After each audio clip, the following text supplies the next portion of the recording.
일단 지금 비트코인 차트를 보면 단기적으로는 조정에 가까운 좀 더 하락을 할 수 있는 여지를 만들어 놓고 있는 그림을 만듭니다. 여기 지지 구간을 이탈을 하면서 새로운 지지 구간을 확보한 다음에 좀 반등이 나오는 그림이 나오지 않을까 라는 생각이 좀 더 가깝고요. 이 전에 좀 간단하게 설명을 드렸던 부분인데, 비트가 상승을 하다가 지지를 받던 구간, 이 구간보다 지금 아래에서 자리를 형성을 했죠. 그래서 뭐 지지 테스트를 하고 있기는 한데, 고점을 높인 다음에 지지 구간을 낮춘 모양이기 때문에 단기적으로는 좀 하락에 가까운 라는 거를 체크를 할 수가 있어요. 그래서 다음 지지를 예상을 해볼 수 있는 구간이 한 29.6K 정도랑 한 29.23K 요 사이 구간인데, 여기까지는 최소한 빼는 움직임이 나올 수 있다. 여기서 지지를 못 받으면은 29.2K까지는 열어놔야 되는 구간이다.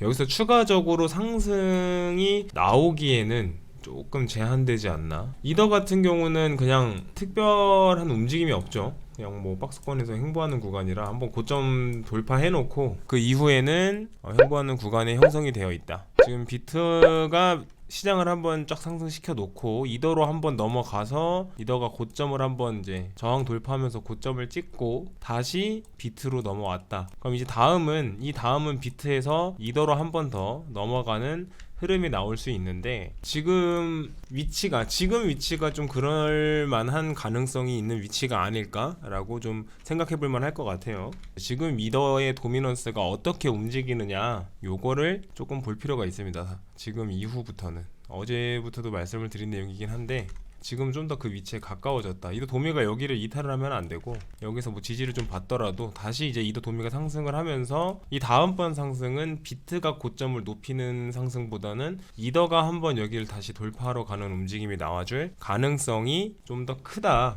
이 정도만 좀 유의를 하시면서 매매를 하시면 될 것 같아요. 지금 이제 비트가 조정을 받고 난 다음에 비트 도미넌스가 먼저 움직이느냐, 이더 도미넌스가 먼저 움직이느냐, 그게 우리가 좀 더 빠르게 캐치할 수 있는 내용이니까, 매매하시는 분들은 도미넌스를 좀 집중해서 보실 필요가 있다 정도. 지금은 여기까지 상승을 해놓고 갑자기 비트 이더 막 갑자기 폭락하는 그림이 나오지는 않을 거예요. 그 정도의 거래량이 고점에서 터지지도 않았거니와 아직 상승이 끝났다고 볼만한 움직임은 아직까지는 체크가 되지는 않기 때문에 추가적으로 상승을 할 건데, 상승 흐름을 이어갈 때 지금 다음은 이제 비트 올렸고 이더 올렸고 다시 비트 올린 다음에 뭐 이더 올린 다음에 이런 식으로 비트 이더 뭐 그러다가 어느 순간 이제 알트로 넘어가겠죠. 그래서 그 흐름을 좀 파악을 하고 계시면 좋을 것 같아요. 지금부터 매매를 하시는 분들은. 대신 이제 제가 기존의 정보방이나 특히 이제 관점 공유방에서는 이더리움은 포지션을 안 잡으시면 비트로만 포지션을 잡아요. 이 정보방이랑 관점 공유방 모두 들어와 있으신 분들은 아마 일단 제 픽대로 따라오시면 비트만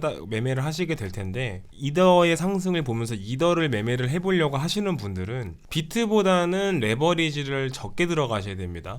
다음 상승이 만약에 이더로 상승이 나와서 나는 이더도 매매를 해봐야지, 이런 분들이 있으면, 비트가 예를 들어서 제가 보통 한 30배를 잡고 접근을 해요. 저는 길게 안 보니까. 비트가 30배로 접근을 할 때 이더는 15배에서 20배 정도면 충분해요. 똑같이 30배 잡고 들어가시면은 대응하기가 쉽지가 않으실 겁니다. 그래서 비트를 30배 쓰셨던 분들은 이더를 한 15배에서 20배, 비트를 20배 정도 쓰셨던 분들은 이더는 뭐 한 10배 정도, 10배에서 한 15배 정도, 비트에 쓰던 레버리지보다는 낮게 잡고 들어가셔야 돼요. 이거는 꼭 지키셔야 돼요. 왜냐면 이더의 가격이 비트의 가격보다 거의 한 10분의 1 수준도 안 되기 때문에 호가창 움직이는 거에 따라서 퍼센트 변동폭이 되게 커요. 그래서 똑같이 레버를 쓰면 비트랑은 체감이 너무 다르실 겁니다. 대응을 못 하실 거예요. 처음에 비트로만 매매를 오래 하셨던 분들은 더더욱이 알트들은 변동폭에 대응을 하시기가 어려워요. 그래서 아무 생각 없이 그냥 비트도 30배 했으니까 이더도 30배 잡아야지 하고 잡고 들어가시면 좀 손해를 크게 보실 수가 있으니까, 이더를 거래를 하실 분들은 레버리지를 꼭 낮추셔서 매매를 접근하시는 걸 좀 추천을 드릴게요. 그래서 이 정도만 좀 참고를 하시면 될 것 같고, 오늘 저녁에 9시 반에 요 일정이 남아있죠. 자, 그리고 지금 시장은 선물이 좀 주도하고 있다. 선물 시장이 이더 비트의 가격을 현물보다는 선물 시장이 더 주도를 하고 있다. 그리고 금요일 저녁 9시 30분에 CPI 지수 발표가 있다. CPI 지수 발표는 시장의 영향력을 꽤나 크게 행사를 하죠. 선물 시장이 주도를 한다는 거는 평소보다 변동성이 훨씬 크게 나올 수 있다. 이 점은 좀 유의를 하셨으면 좋겠어요. 오늘 9시 반이니까 뭐 대략 한 9시쯤부터는 움직임이 시작이 될 수가 있죠. 그래서 우리가 참고를 해야 될 게 이거는 좀 볼만한 포인트 같아요. 이게 이제 방에 올려드렸던 내용인데 이 녹색 선들이 이전에 CPI 발표 일정을 나타낸 선들이에요. 이 세로 녹색 선들이. 그럼 이제 바닥을 찍었던 시점, 이 시점부터 이 CPI 발표에 따라서 크게 변동이 좀 나오는 거를 볼 수가 있죠. 그리고 여기 이 시점 상승장이 시작된 이후부터는 CPI 지수 발표 이후에 큰 폭의 상승이 나왔었다. 그러니까 이번 CPI 지수 발표 때에도 이후에 추가적으로 큰 폭의 상승이 이어질 수 있을 것이냐. 이것도 어떻게 보면 이제 관전 포인트가 될 건데 변동폭이 크게 나온다라는 거는 대응을 놓치면은 결국 청산을 당한다는 소리랑 똑같은 거예요. 그리고 지금 미결제 약정이 증가를 계속 지속적으로 해오고 있기 때문에 미결제 약정이 또 최근에 어제 30개 돌파하고 나서 횡보하는 구간에서 이 구간에서 미결제 약정이 증가를 했어요. 미결제 약정이 증가를 했다라는 건 쉽게 생각하면 청산시킬 수 있는 물량이 많아졌다. 스퀴징 청산맵에 나와 있는 그 청산 물량들이 늘어났다. 그래서 금일 이제 9시 반에 CPI 발표 전후로 해가지고 그거를 좀 털어내기 위한, 좀 스퀴징 시키기 위한 움직임이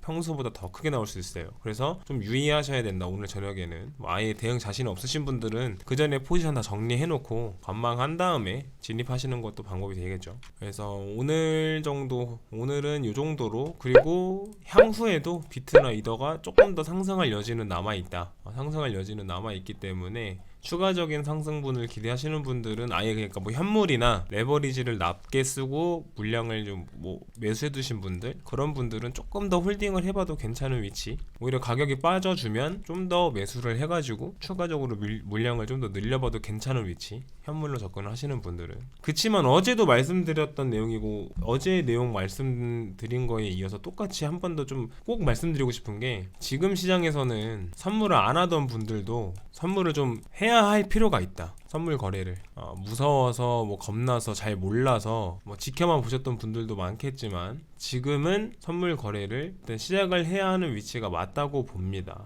자, 이렇게 하락만 연출이 된 게, 고점을 찍고 하락한 게 250일 정도, 거의 한 8개월 정도 하락만 했어요. 그럼 정말 타점을 잘 잡은 사람들, 여기서 정말 운 좋게 매수를 한 사람들은 찌를 구간이 생기죠. 근데 현물 뭐 이런저런 투자를 다 해보셔서 아시겠지만 차트가 이렇게 그림을 그리면 현물로는 수익이 거의 절대 안 나와요. 지금은 아직은 상승 흐름이 맞습니다. 그리고 추가 상승이 남았다고도 말씀을 드렸죠. 근데 그 상승이 계속 이어지진 못할 거다. 그리고 지금 위치에서 한 번 정도 좀 상승이 더 나오고 나면 그때부터는 하락장이 연출될 거라고 저는 봅니다. 그러니까 이게 지금 남아있는 상승이 마지막 상승이고 그 이후부터는 하락장이 좀 연출이 될 거다. 근데 그게 짧게 보면 한두 달이고 길게 보면 막 뭐 반년씩도 갈 수도 있죠. 그 하락장이 얼마나 펼쳐질지 모르겠는데, 그럼 그 하락장이 펼쳐지기 전에 내가 준비를 해놔야 하락장이 연출이 될 때 선물 거래로 수익을 보는 거지. 하락장 막 시작하고 나서 나 선물 거래 해본 적도 없는데 이제 그때 부랴부랴 들어와서 선물 거래로 수익 보겠다고 들어오면은 선물 거래하는 방법이 익히는 데만 한 달 넘게 걸려요.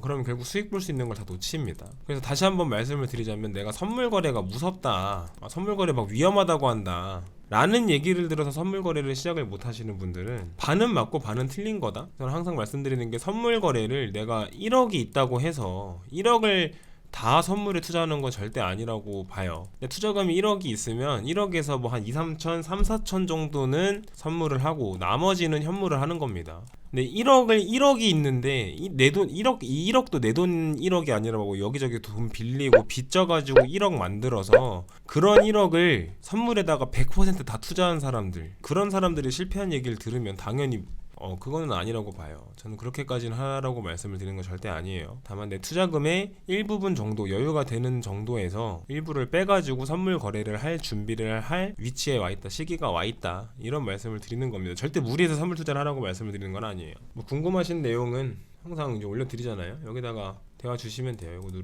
이거 누르고 대화를 주시면 이거야.